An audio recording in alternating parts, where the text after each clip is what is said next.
What is up, everybody, and welcome back to yet another episode of the Camera Junkie livestream. My name is Luis, also known as Mr. Camera Junkie, where I remind you, as always, to upgrade your skills before your gear. Now, if it's your first time here, please be sure to introduce yourself in the chat so you can get the nice Camera Junkie Crew welcome. And as tradition goes around here, that the first thing that we always do is to go ahead and check out who are the first members of the crew hanging out in the chat. All right, so let's go ahead and do that. And all right now it looks like just Parker is the only one who's being vocal. There's a couple of you lurkers I can see hanging out here in the background.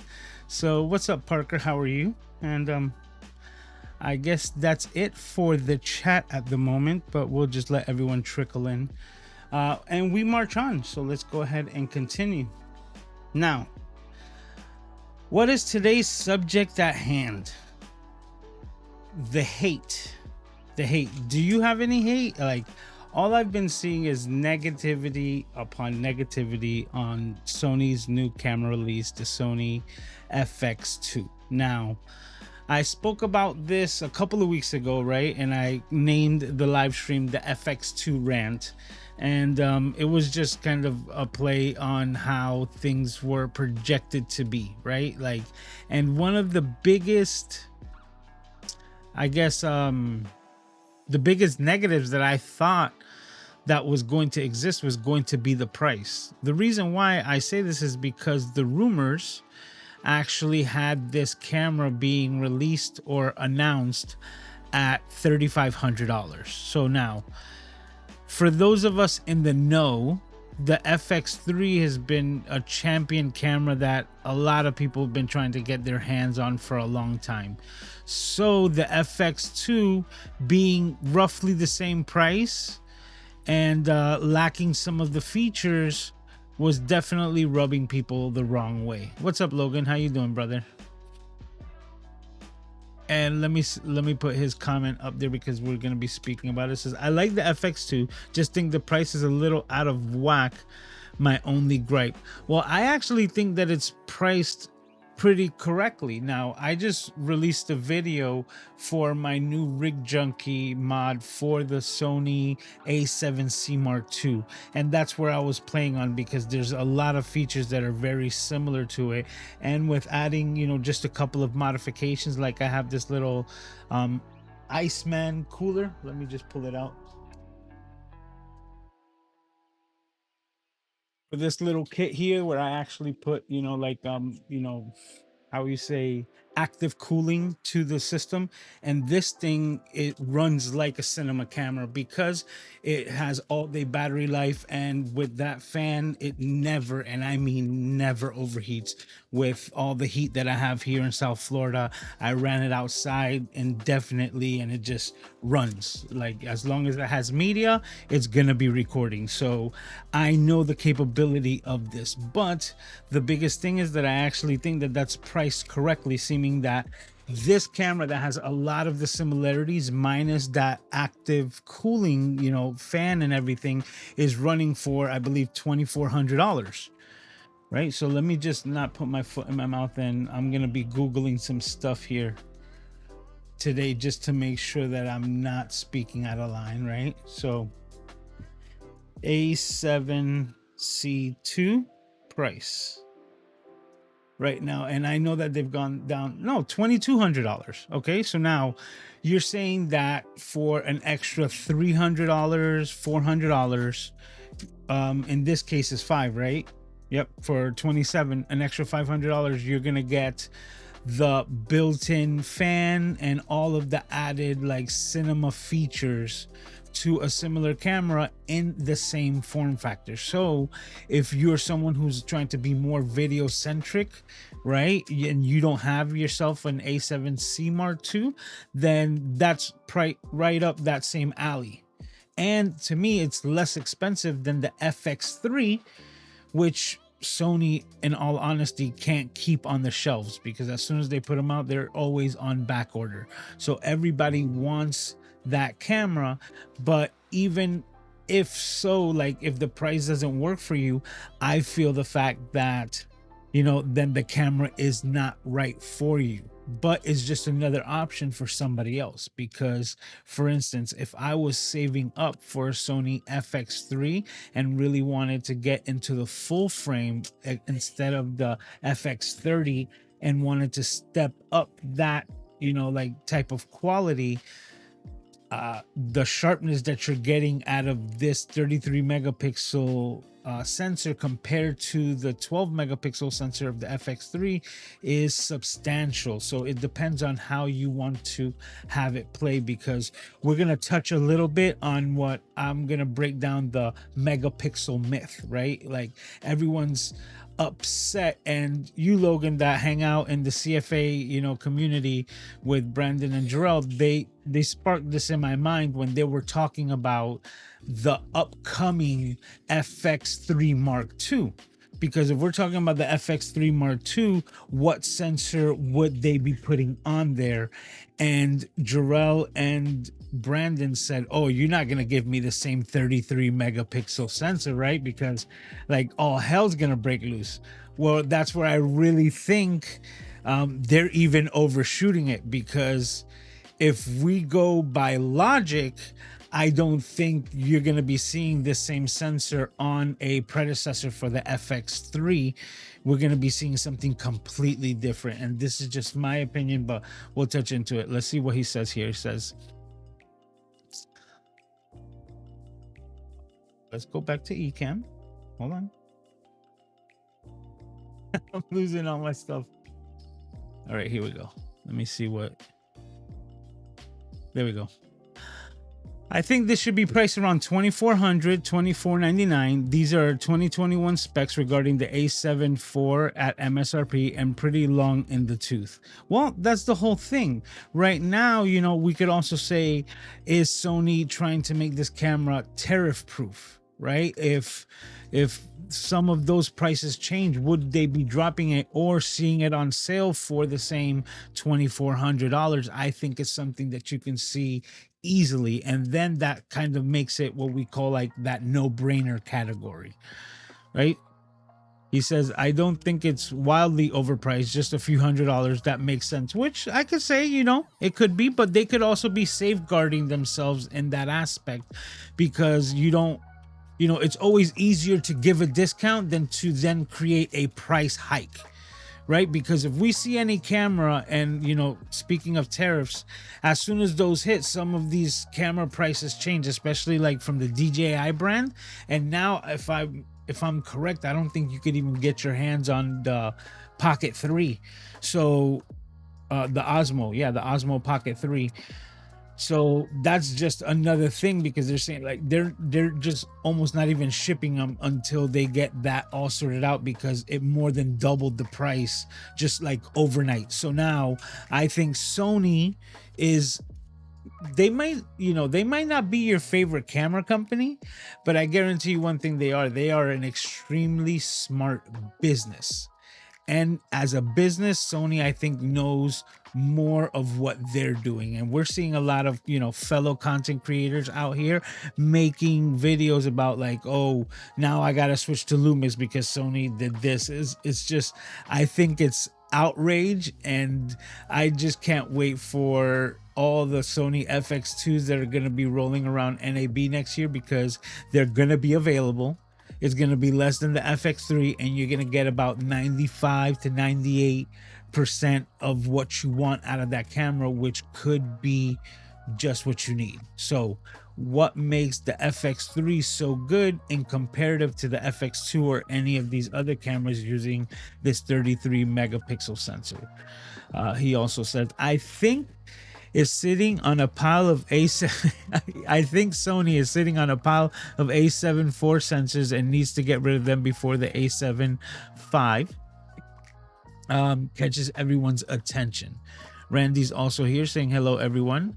Always wait and the price will drop. Took me years to finally get my RX 4090 and the RX 4070 Super. Just be patient and wait to see if you can get the says wait to see if the item or the gear has problems, then get it, which makes sense. Says I'm on Lumix now, Logan, so I guess he did make the switch. Says, but I have no qualms about coming back to Sony. I miss my FX30, probably my favorite body of all time, which is one of those things. It's a the body style is one of the form factor is one of the big things of the FX3 that a lot of people really love nonetheless. So now getting into this megapixel myth, right?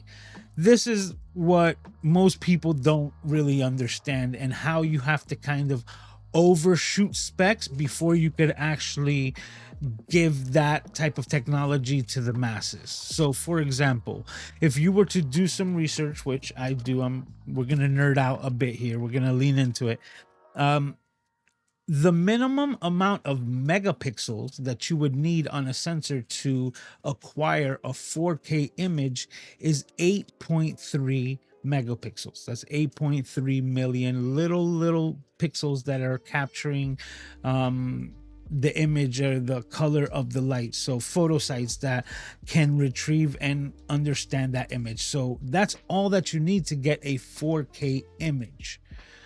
But when Sony came out with the FX3, I remember seeing a lot of hate videos on this camera because they decided to go with a 12 megapixel sensor when they were already moving away from their 24 megapixel sensors found in their Sony Alpha series, the Sony A7 III and things like that, right? Like the 24.2 megapixel sensor was their bread and butter at that moment. And to see something with half the resolution come out as a new cinema camera, man, a lot of people were talking smack about the FX3 before it got all the love, before it got in people's hands. And I remember it clearly, but I understood the nerdy side of it, which is just saying that to achieve what you want, a 4K image, right, with minimal latency from the image, so that you can remove what everyone complains about, rolling shutter. And if you don't know what rolling shutter is, I'll give you a quick example because I've done it before. My camera here has pretty bad rolling shutter, right? But because I'm doing a talking headshot, it's not necessary and my image looks great. But if I were to use this for fast moving objects, right, and I'm just gonna move this real fast, you'll see that wiggle effect in the light. We know it's straight, but you can see how clearly it's going to just jello out because of the rolling shutter. And that has to do with, let me just plug this light back up. And that has to do with the readout on the sensor. So Sony, knowing this, they said, we're going to reduce the megapixels from 24 to 12, which still overshoots the required 8.3 megapixels by almost a whopping 4 megapixels, right? An extra 4 million pixels. So at that point, they say we're going to have to overshoot it. And this is going to give us bigger photo sites, which means that the way that cameras work and the way that they read out the information from the sensor is in a standard scan pattern, right? So let's say this image that you're seeing here, right? It will start on this and end at this corner over here, right? So let me do this correct. It will start in this corner and then end at that corner, doing a series of scans. And all those scans, there's a stop in this train, right? Imagine if it's a train, there's a stop, and the more pixels or megapixels that you add, you're not just adding a stop, you're adding a million extra stops before that, you know, that image goes from one edge of the sensor to the other. So now when you understand that, Sony said, let's do this a 12 megapixel. This way we get faster readout speeds, less rolling shutter, right? A cleaner image plus extra performance in low light.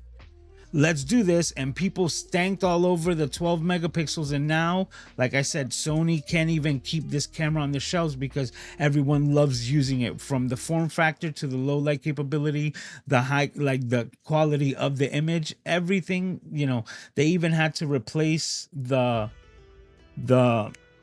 LCD on this and come out with the new FX3 Mark II. getting all mixed up here. No, the FX3A, which is just a changing in the LCD on the back, because they literally ran out of the amount of LCDs that they could use for the cameras that is on there. So hold on, I got Stanley Johnson's has got a comment over here. Let me see what Randy says. Randy says the A7S3, FX3, and the ZV-E1, great cameras, low light performance, outstanding, and they all carry that same 12 megapixel sensor, right? So let's see what Stanley says. It says, your point is frivolous. I love this.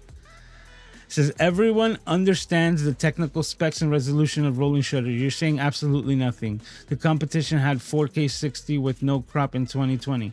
Yeah, but that's not even what I'm talking about. I'm not talking about specific cameras. I'm talking about the myth of megapixels and 4K and 8K and what you're actually using. So I'll continue, but thank you for your opinion, sir. Sly is also in the house saying, hey, everyone. I've been going crazy on fourth wall. Thanks for teaching me, Louis. Oh, happy to help. And I got to check out what you got going on there. All right, so Randy's just talking to Sly. Let me get something to drink. Okay, so getting back to it. So knowing that we only need 8 megapixels to get 4K image, right? Why didn't Sony go with a 10 megapixel, right? Or just go with an 8 bare minimum? Because they understand that they kind of have to overshoot those specs so that the camera could kind of run in a half capacity mode, right?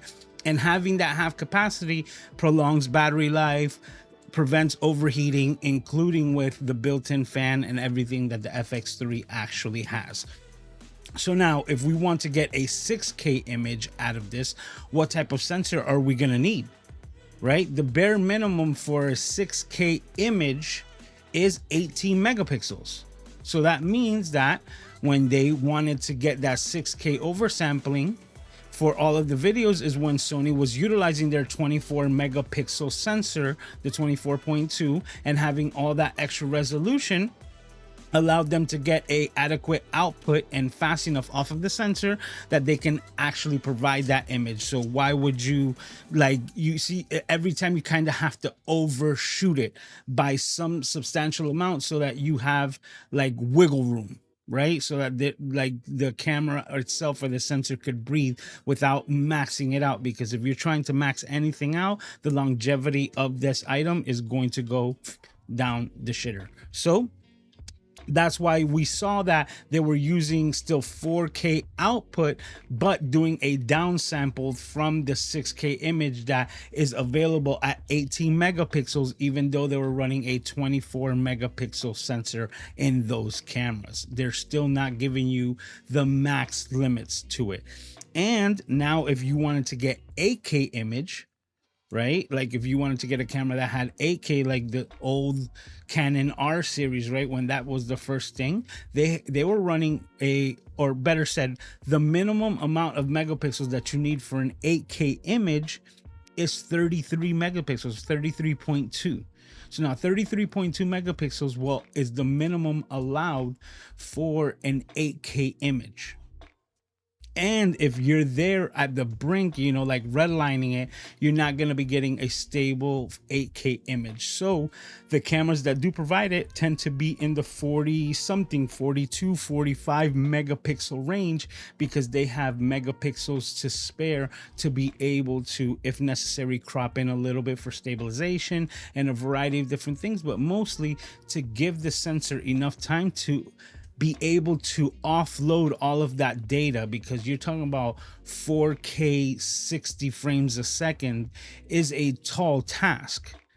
It just is. And that's why the R series cameras, I think it was the R5, dealt with the overheating issues that it dealt with when trying to produce an 8K image, because it's easier said than done, so to speak. So this is going from like I said, the technical side, and knowing that these cameras, right, like this one and this new FX2 that's getting all this extra hate because they're saying, hey, why doesn't it have this or that, sort of so on, right? It's almost like you're capable of getting an 8K image out of these cameras, but Sony's not even allowing you to have that as an option, because you'd only be redlining or maxing out the capacity of your camera or sensor in this case. It's not necessary, so they bring it down a notch so these cameras could run in longevity for overheating, longevity of the sensor itself. Of like, all my cameras still work years and years after the fact. Like what we're looking at right now is a Sony A7R2, which I use for these live streams just because it's my set it and forget it camera, right? I just have it there and it does exactly what I needed to do, allowing me to actually have all of these other cameras, in my hands, and allow me to utilize those. And this is the one that will kind of be just collecting dust in the background. So once you get a grasp of what it is that the camera's sensors are capable of and what you're actually getting out of them, I think should give you a better understanding of what you should be expecting for the future of these cameras. And if you get upset at that this camera is not exactly made for you, then just understand that it is exactly that it's not made for you. And if you see it lacking features, then it's not gonna help you out. But I could honestly tell you, for a lot of I would say podcast shoots that people are trying to get their hands on the FX3, this is gonna be an extremely viable option with added megapixels. So let's say you wanted to crop in after the fact, you'll have a sharper image coming out of the FX2 than you would out of the traditional FX3, because the FX3 is an amazing machine, but if you're in a podcast setup, you're not going to be utilizing its low light capabilities and other things like that, like in that sense. So before I get to the next step, let me see what you guys are saying.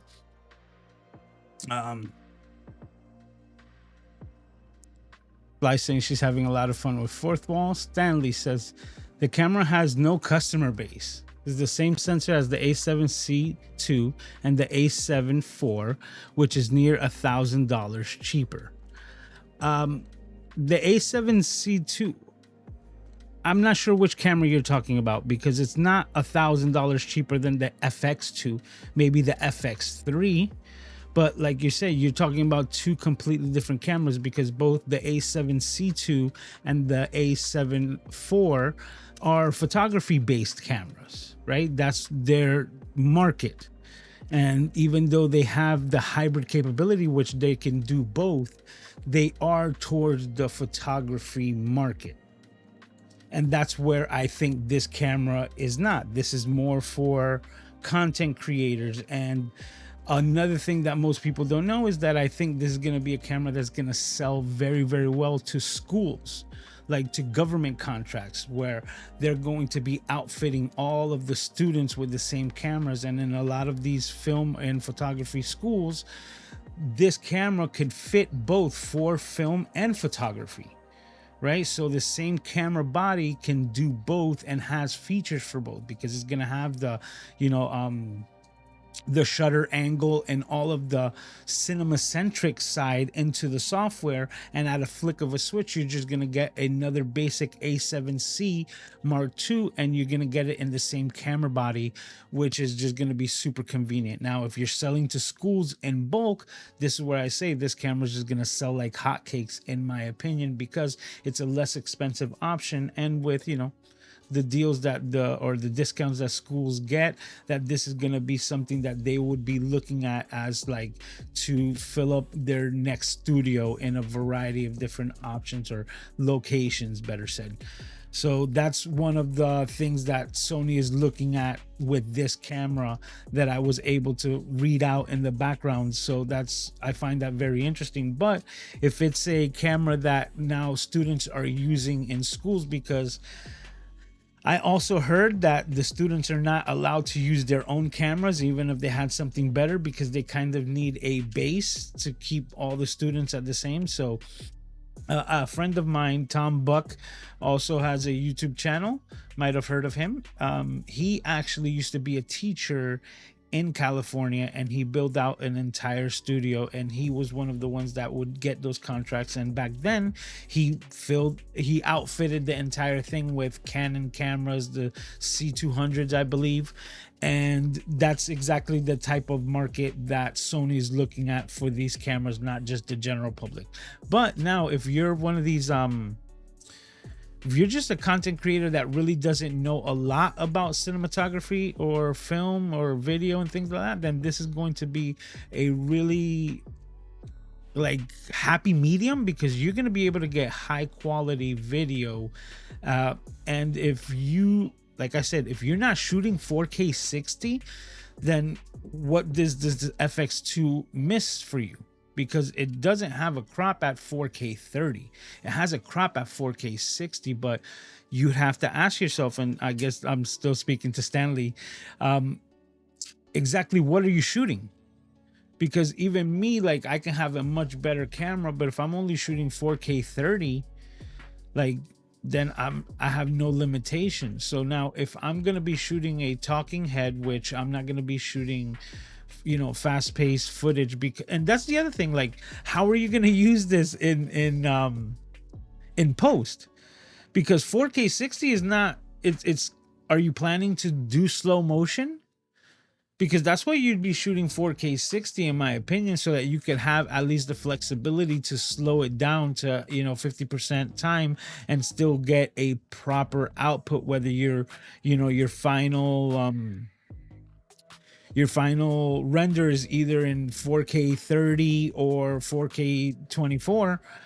It's really up to you that you still have that flexibility when shooting 4K 60. But a lot of things that I shoot, like I shoot in 4K 30, and I have no limitations whatsoever, because I'm not trying to, once again, I'm not trying to redline and max everything out. So in that same sense, I'm just using it within its limits, and it's not giving me any issues. So let me go back to it. Randy speaking to Sly says Nikon is using the same sensor on the A6, the Z6 II and the Z6 III and the Z5 II. They added the BSI, which is backside illumination, and a new processor plus partial stack sensors. So they're not the same if they actually have it. And I haven't researched too much on which sensors they've been using. Logan says, I always hear that it might not be for you, which is true, but it might be their official opinion that for that price category. Okay, so he said for that price, typo, but no problem. I guess I kind of read it right. Stanley says, a podcaster would pick up a Lumix with open gate if they wanted to crop. They're not selling to schools. Cut it out. Actually, that's who they are. Like, they're marketing this camera to a lot of schools. I'm not cutting anything out, but, you know, to each his own. They've already lost massive chunk of their market share. What do you... I would love to see the proof on that, because that's far from it. I even asked, you know, Chad from GPT, and I said, what are the 3 top camera companies in order? And Sony is number 2. Nikon is 3rd, and that's mostly because they bought this company, Red. So they're in it for that as well. So it's Canon, Sony, and Nikon at the moment, from Mr. Chad from GPT. Says putting that camera in the mid 2500 slot means that it's what you can expect from that price category. Those with that much to spend were hoping for more and may be out of luck.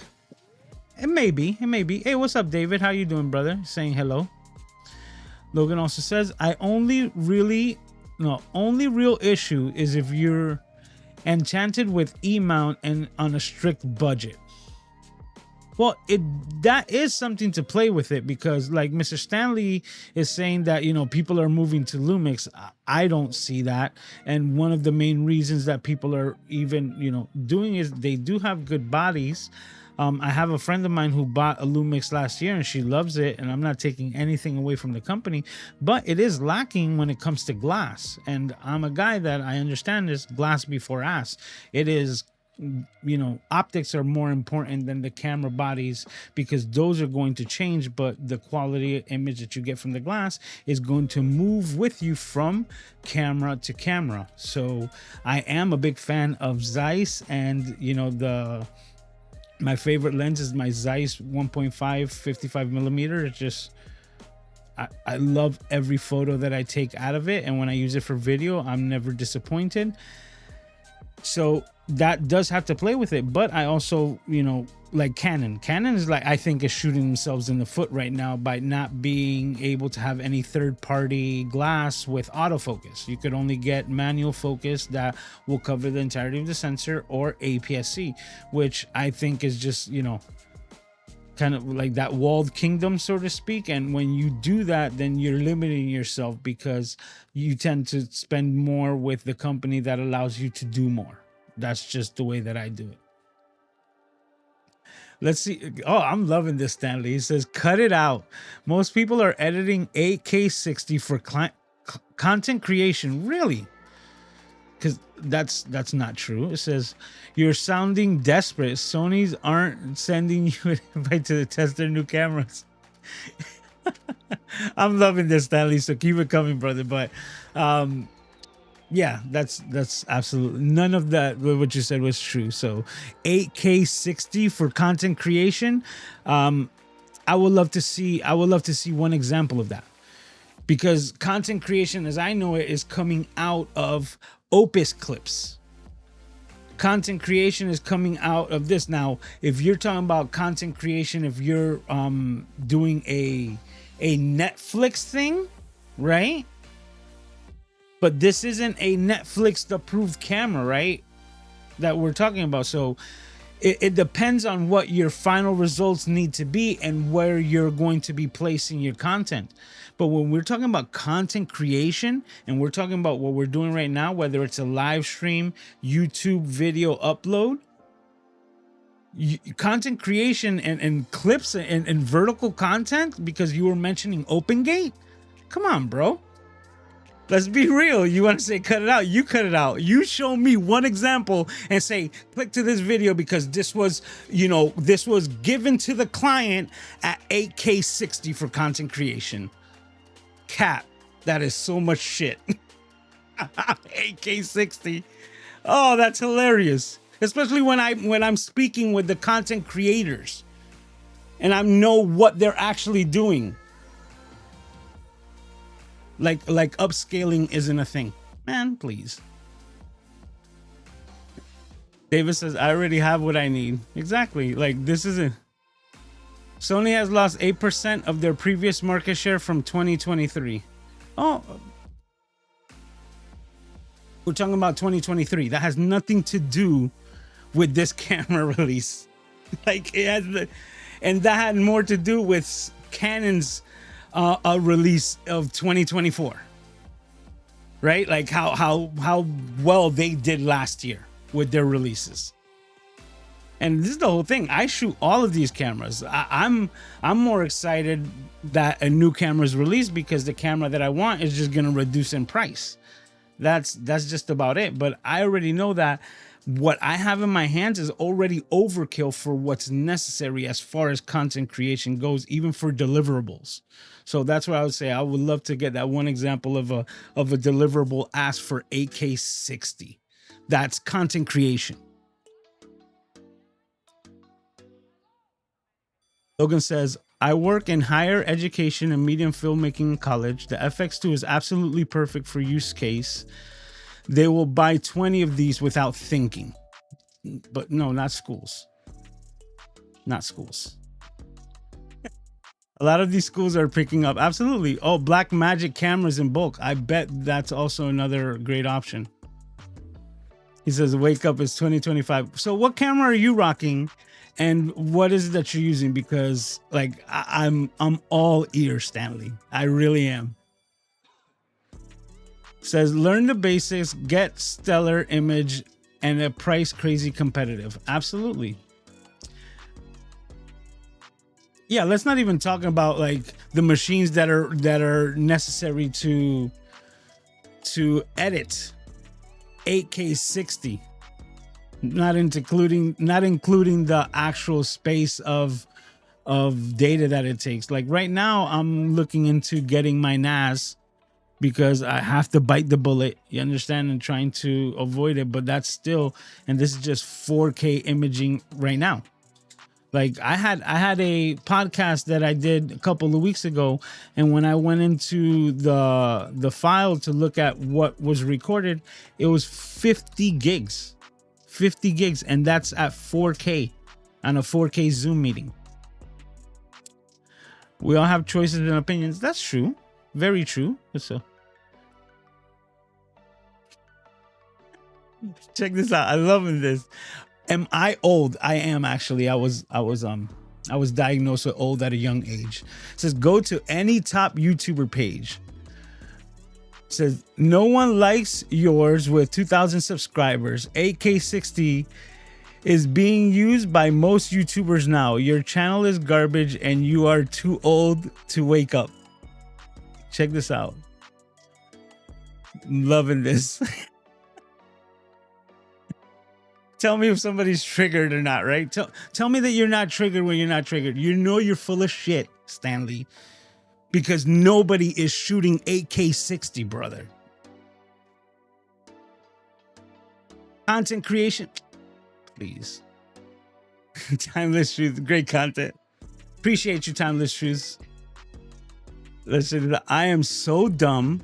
They're bleeding customers. Made the correlation. No wonder you have no subscribers. You know what? I have no subscribers. Let's check out Stanley's channel. How many subscribers do you have, Stanley? I could be wrong. I could be speaking to one of the big YouTubers right now, and I don't even know it.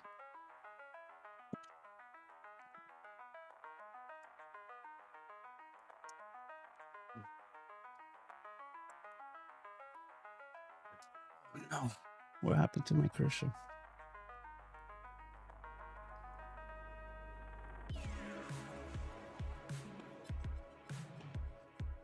Okay, so I put Stanley Johnson in and you don't come up right away. So let's filter this by channels. And you're not the first Stanley Johnson. So let's go to my YouTube studio, because I think this is going to be faster if I just go to my actual live stream.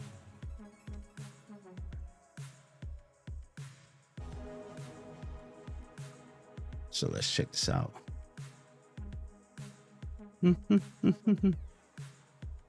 Let's see. Okay, so now I'm going to right click and go to channel. Okay, Stanley, I appreciate everything that you have to say, but I'm not even going to bring you up on screen. I was going to bring up your channel, but it's not necessary.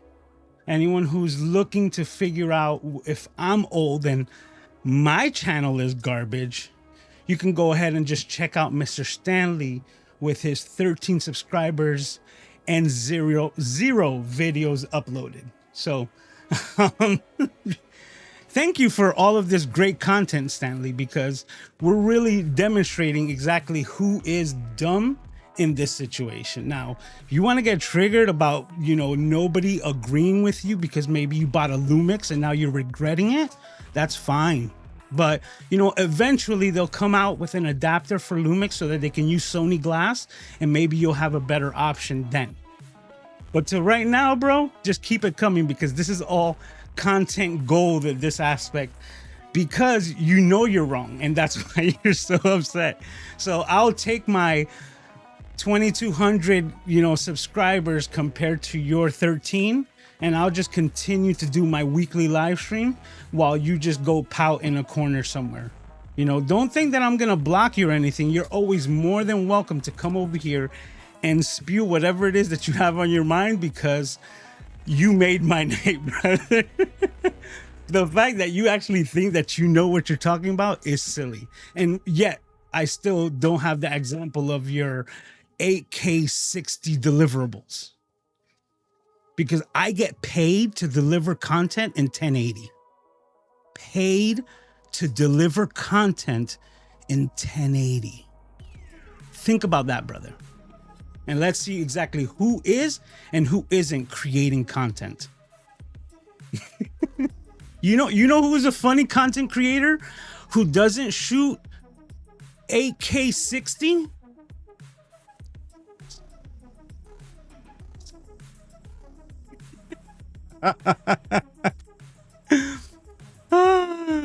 Love it.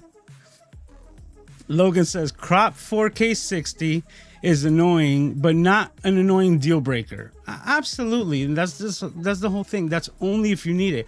But this is the other thing, right? I can honestly tell you that there's been so many situations, not with this camera, actually with this one, where I've used the crop to actually get me some extra zoom that I wanted that I didn't have straight out of the lenses that I carried with me.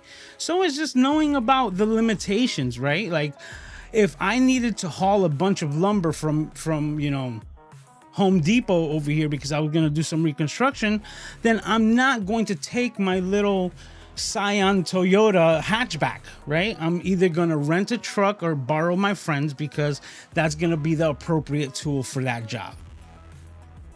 That's it. Man. Oh, this got fiery today. This is fun, man. I think this is the first time that somebody's giving me some shit like this. So this is just, it's been fun. Timeless Truth says, graduated digital film production program. Salute St. Marie. We had access to the Canon C100 and C200s. Did those have any Ks? You know? Did those have any Ks? I don't think so. Says the people that can afford it will purchase it. Actually, people that were saving up for the FX3, right? People that are saving for the FX3 is going to see this as a very viable option. And I'll tell you the truth, people also, you know, like talk smack, like until I get it in my hands, I don't even know if I'm going to like or dislike the viewfinder. I foresee something happening, which I saw one video from the Pedopixel guys. And that's funny because, you know, they create content and they shoot their videos. Their last video was shot on an FX2, talking about the FX2, but I digress. They were actually talking about that once you put something into the hot shoe, and I'm not sure if the top handle with the microphone thing will actually do the same thing, because if it does, that's kind of, I think that's a miss from Sony when it comes to functionality, which is if the top handle is in place, you should still have full access to that, to the tilt feature of the viewfinder. And from what these guys were showing, if you were to put like, I got it over here, one of these, the Rode Wireless Go microphones, if you were to put this into the hot shoe of the FX2, it automatically like blocks the viewfinder from tilting, which I found, you know, interesting. Now, this item isn't particularly a Sony, you know, like product, so I wouldn't expect that they would think of the competitor's product. That's something that they need to, you know, cater to. But that's why I said I haven't really seen that issue would have been if you have the top handle added to it. But if you did have it added to it, then I would say if that did block the functionality of the viewfinder, I think that would be a miss, because I haven't tried it, but I also wanted to check that out. David said, this is wild. I love it, man. This is just having fun. It says Logan Webb. It says Stanley acting like this was full government out there. Man, yo, this is fun. Like I'm not even knocking on the dude. If that's how he feels, like bring it, because hey, I had more fun, you know, like having the back and forth. What's up, Raymond's in the house saying, yo, yo, yo, you might want to rewind a little bit. You understand, to check out the little rant that I had with Stanley. It says click dots 3. Yeah, I know.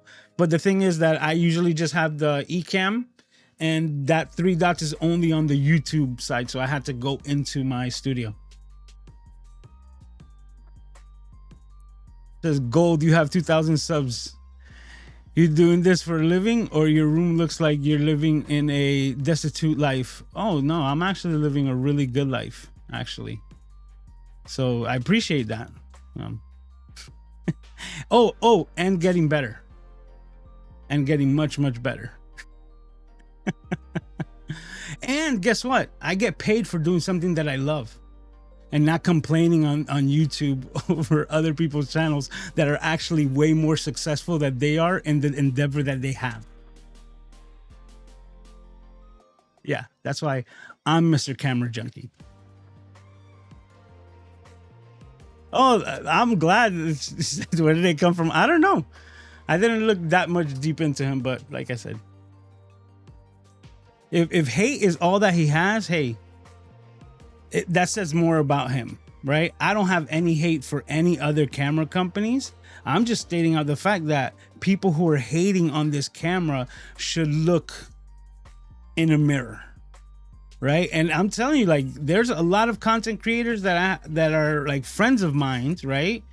Some that wear tight t-shirts, and you understand, and they're all giving this stank. And that's why I'm talking about this. I'm like, yo, you guys are talking straight out of your asses, because there's no reason for hate, even if this camera is not for you, right? Like, somebody who buys a Lamborghini is not worried about the next Camry release. Does that make sense, right? If you're shooting on red, like, you're not worried about this. But if you're a content creator, a YouTuber, podcaster, a variety of different things, even an up and coming indie filmmaker, and you're trying to get into the full frame game away from the FX30s, and maybe you already have invested into Sony glass, then this could be that perfect stepping stone. Because this is another thing, right? If you're using 4K 60 and that's something that you want and it's still cropped, then guess what? All the lenses that you could use at 4K 60 and crop APS-C are less expensive. So that means that the entire arsenal of APS-C lenses that I have using the same mount, Sony one mount system, gets thrown on there, and guess what? Nobody's the wiser, and you're maximizing your camera.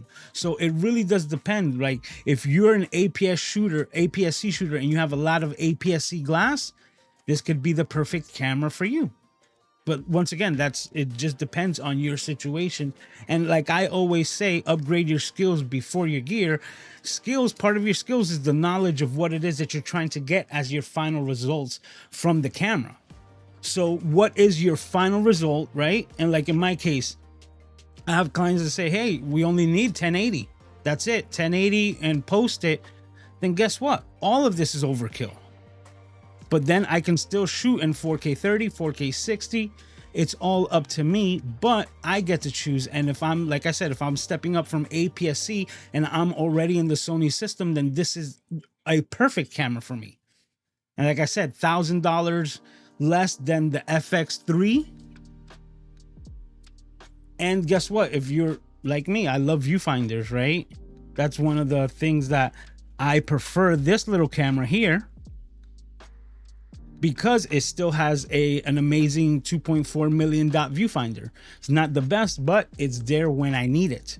So the A7C Mark II, dope little camera using the same sensor, so I know what's the final output of the image that I get off of that sensor. So I know it's high quality, and that's why I said I also know that it's sharper than what you would get off of the FX3. But like, to each his own, because some people are gonna be like, no, I need the 4K 120, full frame, no crop. I go, okay, maybe he's doing, videos of high speed cars racing around a track. That could be exactly what you need, right? And you need that high output sensor so that you get no rolling shutter while you're scanning these fast cars moving from left to right or right to left. So it really depends on what it is that your needs are. And like I said, I'm not going to go to the lumberyard in my little Corolla or my little Toyota. I'm going to get a pickup truck.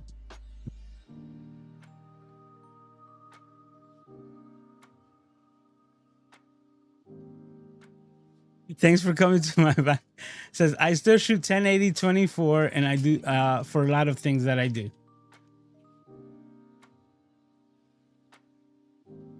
Says this because he has a real respected, right? That's because I have a real respected career. I'm not working as a moderator on YouTube channel. No, he does that as a favor because he's a good person, not, POS like you.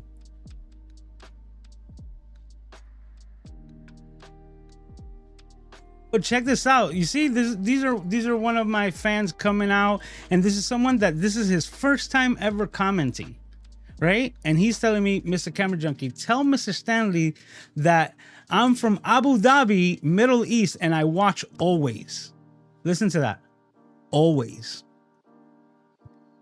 That sounds like respect. This is awesome. This is made like we're gonna be talking about Mr. Stanley in this chat for a while, because like he might become a meme. He might become a meme. I won't be surprised that next time somebody comes up, like a Mr. Stanley little icon just pops up with her, because I could just see him just behind the keyboard just getting all fucking upset. Oh, I'm loving it.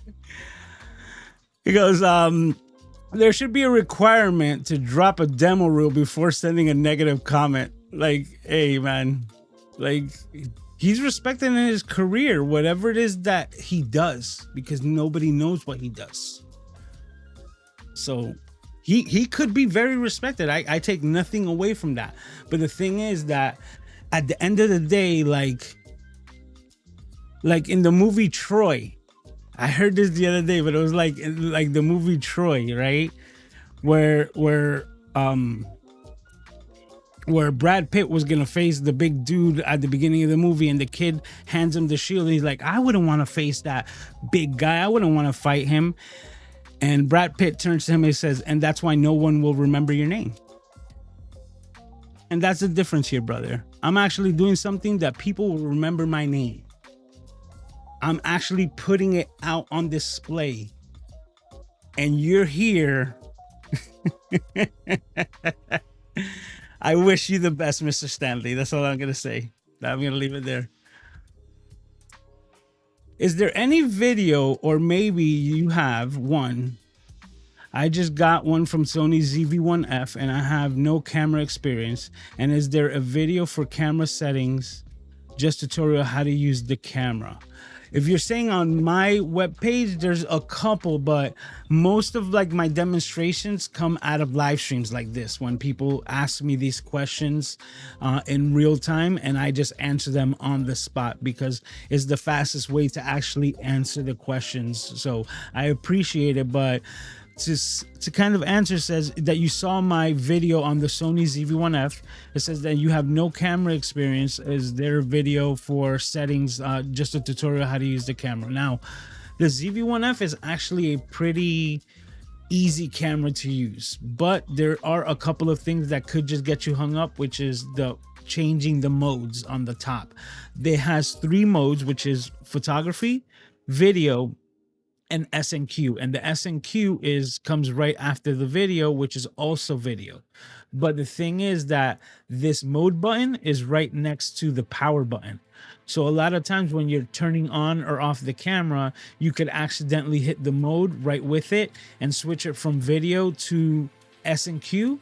And if it does that, then it will record video but with no audio, because it's doing it for slow motion. So besides that, I think, from what I remember, because I had the camera, but I sold it to a friend and she's been using it tremendously. But I probably am going to pick up another one of those cameras, because believe it or not, I had a lot of fun using it. I have other more powerful cameras, but that little fixed lens Sony ZV-1F was always a lot of fun to carry around. And it was a great B-roll camera because of the SNQ features. Like, I can just literally roll it anywhere and get a good enough quality B-roll in slow motion that I can use for a variety of different things. But I don't have one specifically for that camera. I would just check to see if I have one for any camera, because all of the lessons that are on there should be the same. The only difference is exactly where you would find those features in your camera. But because all of my videos here are mostly Sony based, it should be relatively the same.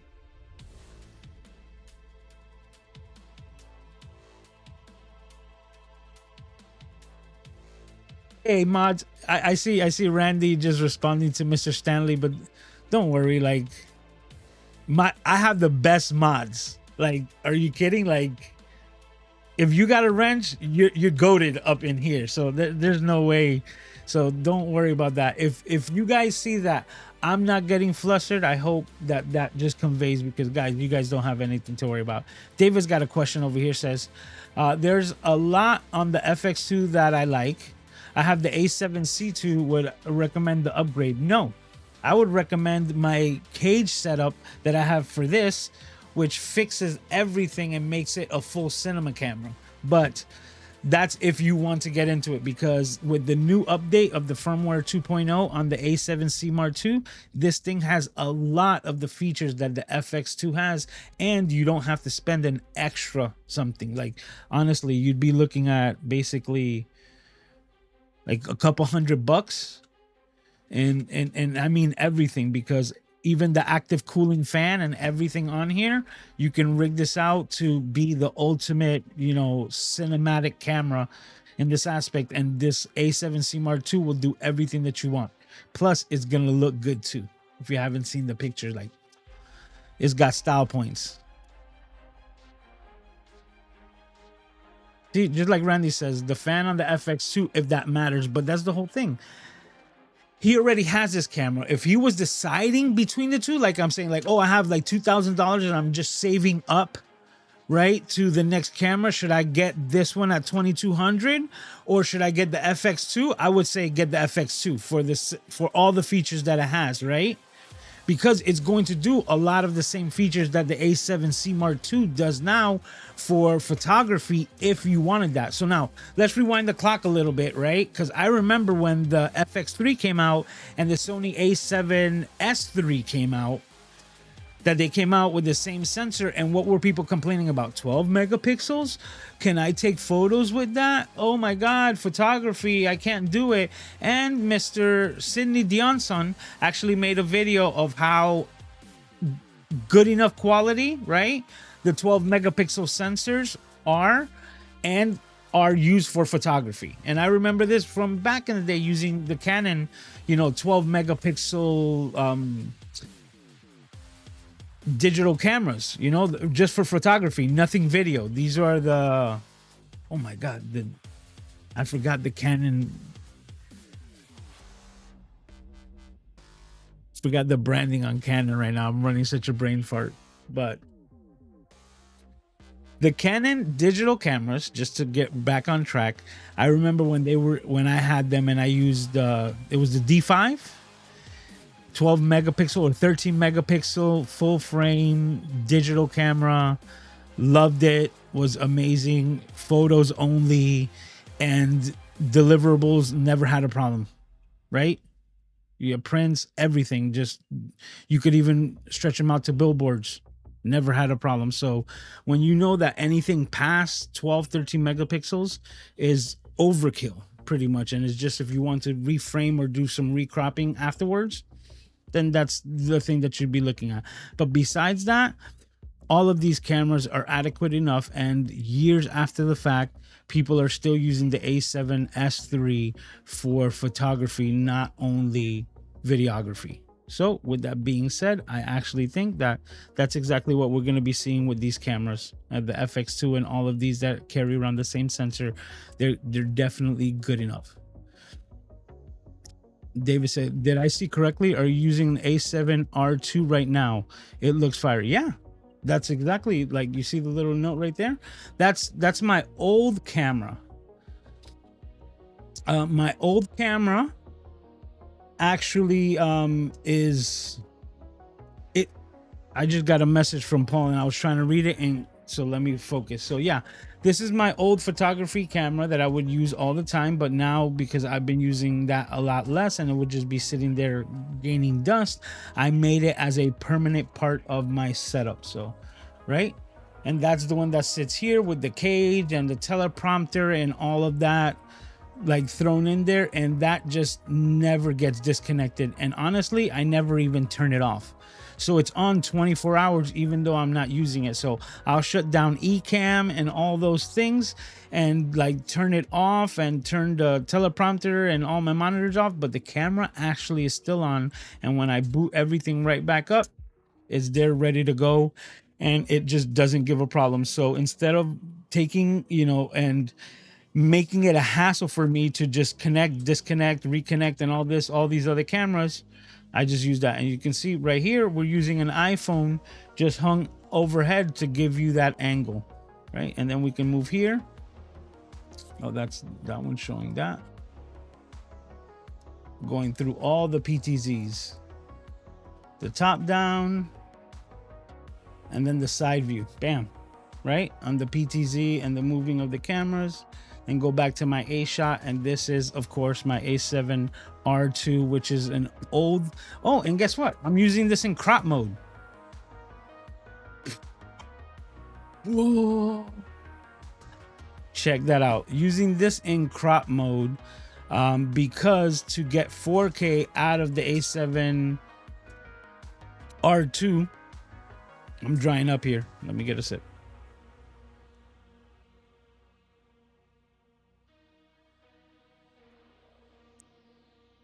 So to get oh man, I just ran a blank exactly what I was trying to say. So yeah, I use this A7R2, yes, the crop. To get 4K out of this camera needed to go into a crop. So I'm using a full frame lens in this case, but it doesn't matter if it's full frame or APS-C, but also allowed me to use less expensive APS-C glass on this and still get a nice crispy image. Plus it shoots log, so I put it in log and then I throw a LUT on top of it. To show you, I could just turn it off real quick. Where is it?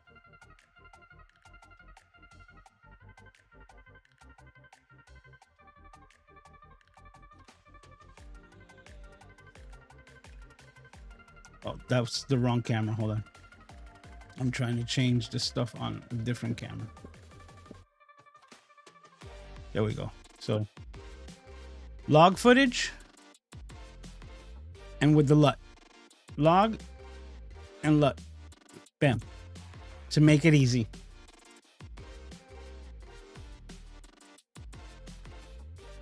Paul says it's been a while since my wrench has been twitching. Hey, I feel you, but guess what? There's no hate here, so there we go, Michelle.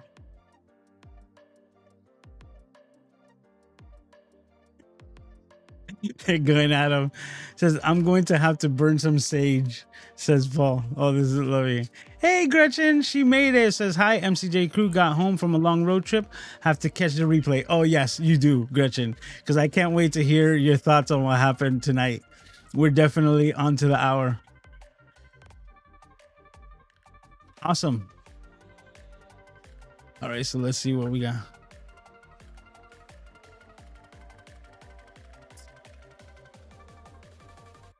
Says, thank you so much. You had me very excited to get my camera from your video. Definitely gonna start watching the channel. So hey, I appreciate you, man. It's Bible Flicks. Says, gee, Gansa goes on a day trip and things happen while I'm gone. Oh yeah, today was fun, but I also think it had to do with the topic. You understand? I guess I picked a pretty good topic that had people, you know, already on edge when, because I think what did I name today's episode? Like, oh yeah, why everyone hating on this camera was wrong. So he already came in probably like, why are you telling me that I'm wrong? Because I already think this way because I watched somebody else YouTuber's video and I can't think for myself. Man, please. That's the whole thing. People don't even know that they're so Pavlovian. They don't even know that, like, you just say like, I don't like the thing that you have. Like, hey. Okay, so Dave just got another question. So do you like the 61 megapixels on the A7CR? I love it, actually, in all the R series. But you know what? Let's get back to that and finish with that, because one thing that I wanted to address as well before Stanley gave us the little, like, turn on it, right? Hey, super chat from David. Thank you, David. He said this is a offering for the FX2 fund. Thank you. No, so now, before we get to Cities Gaw, right? this is what I was going to touch on, because this is one of the things that really got me going, which is why I brought to you the megapixel myth, right? And the understanding of what is required. 4K only requires 8.3 megapixels, right? 6K only requires 18 megapixels, and 8K only requires 33 megapixels. But we always have to overshoot those settings to actually be able to provide that as a viable function in these cameras.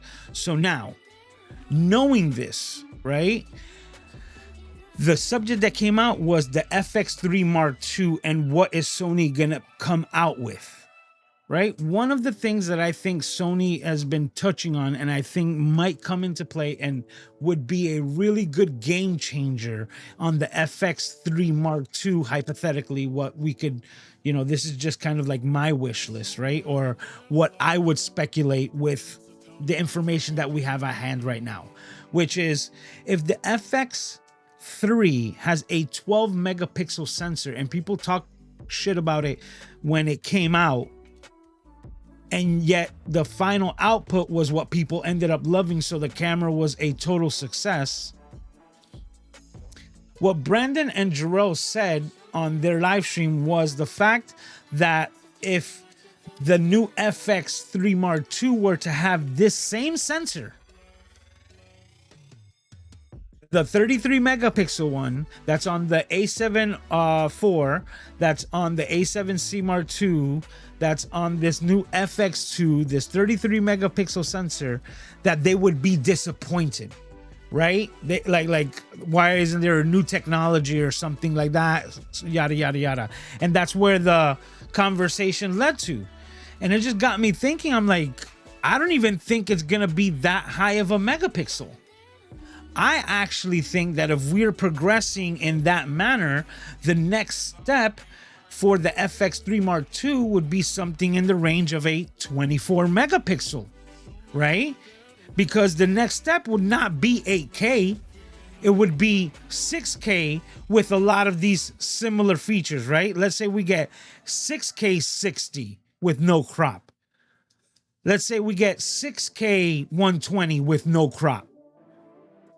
Then you'll be like, you know, your eyes are opening, but then they tell you, hey, the sensor is only going to be 24 megapixels because we have to keep it within that range to not only surpass the 18 megapixels requirements for 6K in the first place, but to overshoot it so that we have that wiggle room. And at the same time have fast enough readouts, because the step that Sony has taken in their last couple of cameras has been, say it with me now, global shutter. So now if we're talking about a cinema line of cameras, the best aspect of these red cameras, you know, REs, is that they carry a global shutter, meaning that rolling shutter is not even a thing for actual filmmaking. So now if we're going into that aspect, then I would say a 24 megapixel-ish sensor that can reach 6K without being redlined, and then at the same time give you the fast enough readouts where you can have a global shutter so that there is no rolling shutter whatsoever, with the cooling system and the form factor. To me, you have a bona fide winner, especially if you keep the low light capabilities of the A7 III or the FX3 right now. That to me is like winner, winner, chicken dinner. That is like checking all the boxes for the cinema side aspect of it. So my projection, and I'm calling it here, right? Like if and when we get an FX3 Mark II, I wouldn't be surprised where we'll be seeing the upgrades go from 4K to 6K, and we're not going to see a jump in megapixel, because we're not going to see a jump from 33 up to like 40 for this camera, especially when the FX3 is at 12, because it needs to be that way to get the fast readout speeds and the awesome low light capabilities. So if there's going to be a progression in sensor technology, I think it's going to have to do more with the low light capabilities, or in this case, dynamic range. So it would be the dynamic range of the sensor. Then on top of that, we're going to be talking about the readout speed so that with the global shutter, and if you get a 24 megapixel, which is overshooting the necessary 18 megapixels that you need for 6K, then you got a 6K monster machine, and nobody's going to be talking about open gate. Watch my boy Vu's video where he already says, yo, open gate is already overrated.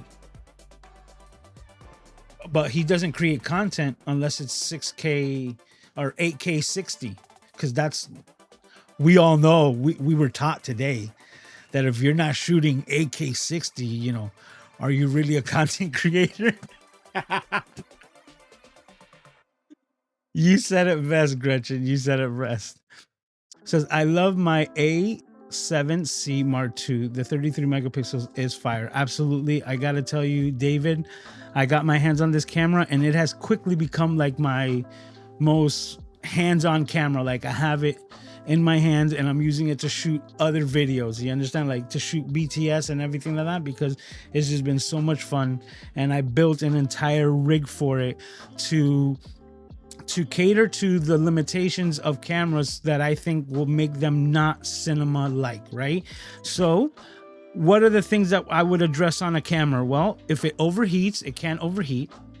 Battery life has to be good. And then you would have to have some sort of, you know, riggability, right? Ability to rig up, which is why I made my little ultralight kit here, which I addressed the overheating with a fan. Then I addressed the battery with a V-mount, D-tap to the camera. So now we have all-day battery. We have protection of the LCD and cable management for the power of said fan.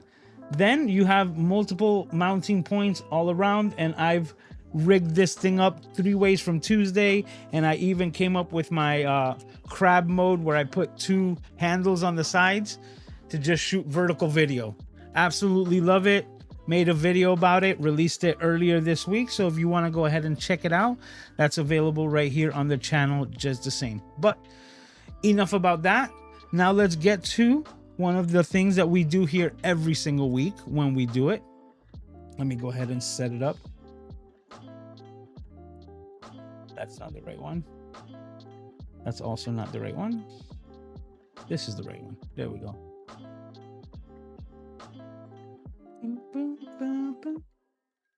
All right, so now we're doing, oh, that's not the right screen. Is that Zoom? I think Zoom opened up. Okay, there we go. This is the button. Bam. Cities God, channels that I think you should go and watch. And this week's Cities God is none other than the dude that I was speaking about earlier today, Mr. Sidney Dionson. So this content creator here, right, also a friend, just made a video about 5 hours ago that you see here, says reading mean comments on the Sony FX2, and I gotta watch it because I don't doubt that Stanley is in there. Another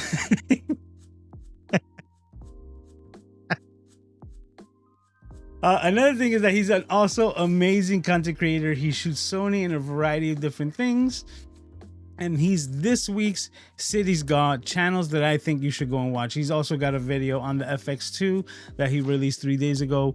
Haven't really been watching his content because I guess, you know, he's not shitting on it. So that's the way it goes. So that's this week's Cities God. If you haven't checked them out, I highly recommend you go and check out the man's Sidney Dionson, this week's Cities God, channels that I think you should go and watch. Bam. And we did it, guys.